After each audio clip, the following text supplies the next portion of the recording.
Good evening friends, मैं doctor V K Mishra from gastro liver hospital Swaroopnagar Kanpur. इससे पहले video में मैंने बात की थी एक्लेजिया कार्डिया के सिम्टम्स एंड उसके काजेस के बारे में।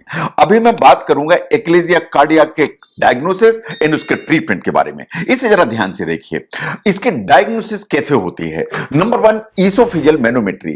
खाने की नली से एक पतला सा तार पास किया जाता है। खाने की जो नली है इसके प्रेशर चेक किए जाते हैं। खाने की नली और थैली के बीच का जो स्फिंक्टर है उसके प्रेशर चेक किए जाते हैं। इन्हें चेक किया जाता है कि जब आप कुछ चीज निगलते हैं तो आपका स्फिंक्टर काम कैसे करता है। यह इन्वेस्टिगेशन सबसे इंपॉर्टेंट है इस चीज को डिसाइड करने के लिए कि आपको किस तरह का एक्लेजिया कार्डिया है। उससे ही आपका जो ट्रीटमेंट लाइन है वो डिसाइड हो पाती है। नंबर 2 पर आता है बेरियम स्वेलो। बेरियम एक्चुअली सफेद रंग का एक पतला लिक्विड होता है, चाक जैसा लिक्विड होता है जो आप पीते हैं। ये रेडियो ओपेक होता है तो उससे आपके खाने की नली की बनावट, खाने की नली की लाइनिंग वो सब स्पष्ट दिखाई दे जाती है कि जो आपने निगली वो नीचे किस तरह से जा रही है। अगर आपकी खाने की नली में कोई ब्लॉक है तो वो भी बेरियम स्वेलो से क्लियर दिखाई दे जाता है जैसा आपको फोटोग्राफ में दिखाई दे रहा है। नंबर 3 पर आती है अपर जीआई एंडोस्कोपी। जो एंडोस्कोपी है आज की तारीख में possibly is the gold standard in the sense कि खाने की नली में एक रबर जैसी ट्यूब पास की जाती है जिसके ऊपर कैमरा लगा होता है और कैमरे से जो कुछ भी इंफॉर्मेशन है वो स्क्रीन पर हमें दिखाई देती है। नो, अगर हम ध्यान से देखें कि अगर एंडोस्कोपी करेंगे तो आपके खाने की नली पूरी एग्जामिन होगी, आपकी खाने की थैली एग्जामिन होगी। इस चीज को देखा जाएगा कि खाने की नली थैली में कोई प्रॉब्लम तो नहीं है। इन अगर कोई प्रॉब्लम है उसमें बायोप्सी का रिक्वायरमेंट है तो उसको किया जाएगा। नाउ चौथे नंबर पर आती है functional luminal imaging probe technology या फ्लिप टेक्नोलॉजी भी इसको बोलते हैं। यह बिल्कुल न्यू टेक्निक है इस चीज को कंफर्म करने के लिए कि डायग्नोसिस एक्लेजिया कार्डिया की करेक्ट है या नहीं है। यानी पहले जो 3 टेस्ट मैंने आपको कहे अगर उनमें हल्का फुल्का सा भी कोई डायग्नोसिस में कंफ्यूजन है तो फ्लिप जैसी जो टेक्नोलॉजी है हमें यूज करनी पड़ती है। तो वो 4 चीजें हैं जिससे आपका एक्लेजिया कंफर्म होगा। Now look at the treatment. जब हम ट्रीटमेंट की बात करते हैं तो टोटल का टोटल फोकस इस चीज पे है कि खाने की नली और थैली के बीच का जो वाल्व है या लोअर ईसोफेजियल स्फिंक्टर है उसको कैसे स्ट्रेच किया जाए या उसको कैसे रिलैक्स किया जाए। सबसे पहले नॉन सर्जिकल ट्रीटमेंट देखिए जिसमें ऑपरेशन का रिक्वायरमेंट नहीं है। नंबर 1 पर आता है न्यूमेटिक डायलिटेशन। ये बेसिकली एक्सरे और एंडोस्कोपी की मदद से किया जाता है। एक एंडोस्कोप पास किया जाता है, उससे एक गाइड वायर पास किया जाता है। इन गाइड वायर के ऊपर से एक बैलून पास किया जाता है या गुब्बारा पास किया जाता है। इन आपका जो स्फिंक्टर टाइट है उसमें से जो बैलून पास होता है वो बैलून को फिर इन्फ्लेट या फुलाया जाता है ताकि जो मसल्स हैं स्फिंक्टर की वो स्ट्रेच होकर ब्रेक हो जाए। जो इस तरह की जो फुलाने की जो प्रोसेस है इसे कहते हैं न्यूमेटिक डायलिटेशन, जो एंडोस्कोपी और एक्सरे की मदद से किया जाता है। यह बात सही है कि जो न्यूमेटिक डायलिटेशन है हम 30 मिलीमीटर कर सकते हैं, 35 कर सकते हैं, 40 कर सकते हैं। अगर एक बार में प्रॉपर डायलिट नहीं हुआ तो हम इसे रिपीट भी कर सकते हैं। नाउ न्यूमेटिक डायलिटेशन के अगर हम रिजल्ट्स को देखें तो रिजल्ट्स ये हैं कि ऑलमोस्ट जो एडवांटेज या फायदा है वो तो मोस्ट ऑफ द पेशेंट्स को मिल जाता है, लेकिन 1/3 पेशेंट्स को 5 सालों के दौरान दोबारा डायलेट कराने की जरूरत पड़ जाती है क्योंकि ये sphincter over a period of time फिर से थोड़ा थोड़ा टाइट हो जाता है तो उसको फिर से डायलेट करने की जरूरत पड़ती है। ये बात सही है कि जब ये प्रोसीजर होगी तो आपको कुछ ना कुछ नींद की दवाई या एनेस्थीसिया दिया जाएगा। नंबर 2 पर आता है बोटॉक्स। बोटॉक्स एक तरह का केमिकल है, ये इंजेक्टेबल फॉर्म में आता है।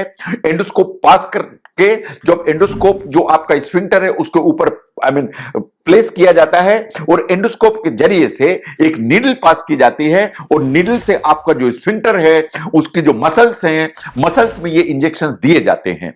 ये जो इंजेक्शंस हैं इनको बार बार रिपीट करने की जरूरत पड़ सकती है। एक प्रॉब्लम है कि ये रिस्पांस तो देती है विधि, लेकिन अगर बोटॉक्स से पूरा प्रॉपर रिस्पांस नहीं आया एंड आपको कभी सर्जरी की जरूरत पड़ती है बाद में तो वो कभी कभी डिफिकल्ट हो जाती है बिकॉज ऑफ बोटॉक्स इंजेक्शन।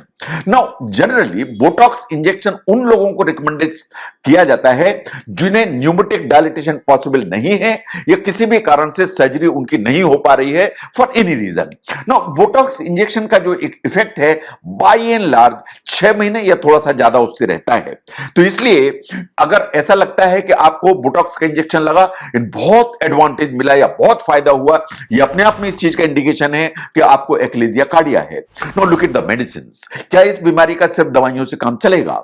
ये बात बिल्कुल सही है कि देयर आर सर्टेन मेडिसिन जो मसल रिलैक्सेंट की कैटेगरी में आती हैं, चाहे वो नाइट्रोग्लिसरीन हो, चाहे वो निफेडपिन हो।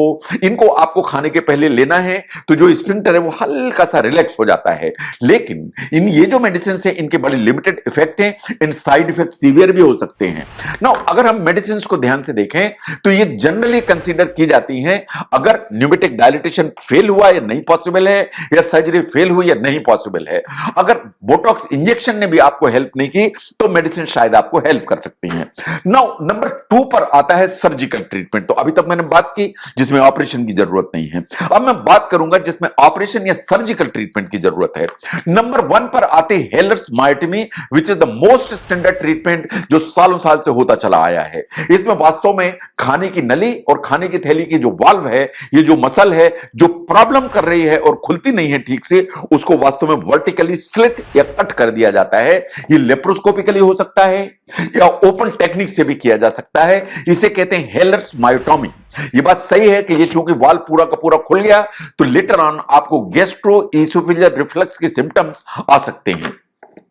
इस तरह के सिम्टम्स ना आए तो इसलिए सर्जन हमेशा हेलर्स मायोटमी के साथ में एक फंडोप्लाइकेशन कर देते हैं, सो दैट जो फंडोप्लाइकेशन में जो एक रैप खाने की थैली का बना देते हैं उसके चलते जो एसिड है वो ऊपर की तरफ रिफ्लक्स नहीं कर पाता। नंबर 2 पर आता है पर oral endoscopic myotomy. This is the new procedure and this is one of the very effective procedure. In शायद आज की तारीख में पॉइंट ऑफ केयर यही प्रोसीजर है, इन द सेंस कि एक एंडोस्कोप पास किया जाता है, खाने की नली की जो सरफेस है उसमें एक स्लिट लगाई जाती है। इन स्लिट के जरिए एक गैप क्रिएट करके एंडोस्कोप आपके सब म्यूकोजल स्पेस में उसमें पास किया जाता है और यहां से सब म्यूकोजल एक टनल बनाई जाती है, उसके थ्रू एंडोस्कोप वहीं पहुंचता है जहां ये मसल है। और जैसे हेलर मायोटमी में जो मसल को कट कर दिया जाता है, जो एंडोस्कोपिस्ट है इस मसल को अंदर ही अंदर कट कर देता है। ये बात सही है कि जीईआरडी के सिम्टम इसमें भी आ सकते हैं। इन लेटर ऑन फंडोप्लाइकेशन ऐड किया जा सकता है एंडोस्कोपिकली।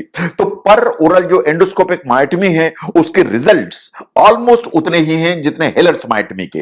तो आप हेलर मायोटमी और लेप्रोस्कोपी करा सकते हैं, आप ओपन टेक्निक से करा सकते हैं, आप पर ओरल एंडोस्कोपिक मायोटमी और जिसे पोयम कहते हैं वो भी करा सकते हैं। तो अगर हम ध्यान से देखें कि जो एक्लेजिया कार्डिया है उसको डायग्नोसिस के लिए हमारे पास ये 4 ही तरीके हैं।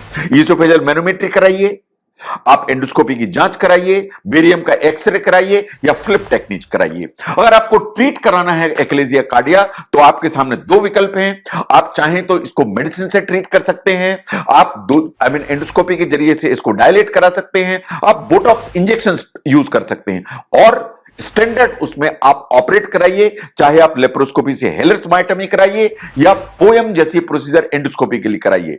लेकिन इन सभी प्रोसीजर से जो एक्लेजिया कार्डिया है वो पूरी तरह से आपके जो सिम्टम्स हैं उनको रिजॉल्व करने की ताकत रखता है।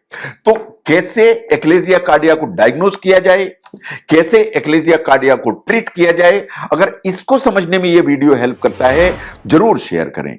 मैं doctor V K Mishra from gastro liver hospital, Swaroopnagar, Kanpur. Thank you very much.